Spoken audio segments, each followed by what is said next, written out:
যেখানেই কোনো রান্নার আয়োজন হয় সবার আগে মনে পড়ে আমার মায়ের কথা, কারণ আমার মায়ের রান্নার হাত সত্যি অসাধারণ। তাই তো আপনাদের সাথে মায়ের রান্না শেয়ার করার জন্য এই আইডিটি খুলেছি।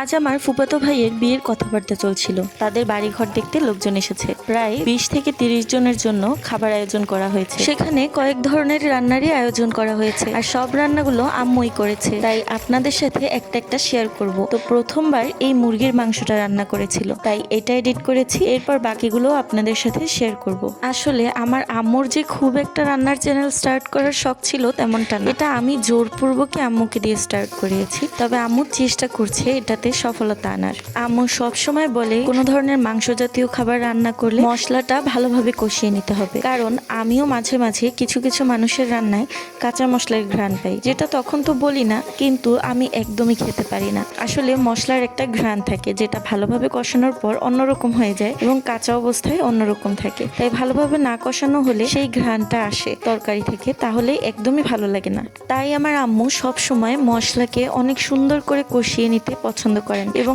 আমাদেরকেও সেই পরামর্শই দিয়ে থাকেন। এবার কষানো মশলার মধ্যে কিন্তু মাংস দিয়ে দিচ্ছে এবং আলুও দিয়ে দিচ্ছে। সত্যি বলতে আম্মু যখন রান্না করে সেটা দেখতেই আমার লোভনীয় লাগে, আর এই ফোনের মধ্যে দেখা অবস্থায় এটাও আমার কাছে খুবই লোভনীয় লাগছে, কিন্তু এখন আর খেতে পারবো না। এগুলো অলরেডি আমরা খেয়ে নিয়েছি। আমরা কিন্তু আমাদের চ্যানেলে প্রতিনিয়ত নিত্য নতুন এলিমেন্ট এবং নতুন নতুন রেসিপি শেয়ার করে থাকি। আপনারা যদি নিত্য নতুন খাবারের সাথে নতুন নতুন এক্সপেরিমেন্ট এবং নতুন নতুন রেসিপি দেখতে পছন্দ করেন, আমাদের চ্যানেলটিকে ফলো করে পাশে থাকবেন এবং লাইক কমেন্ট করতে ভুলবেন না। আল্লাহ হাফেজ।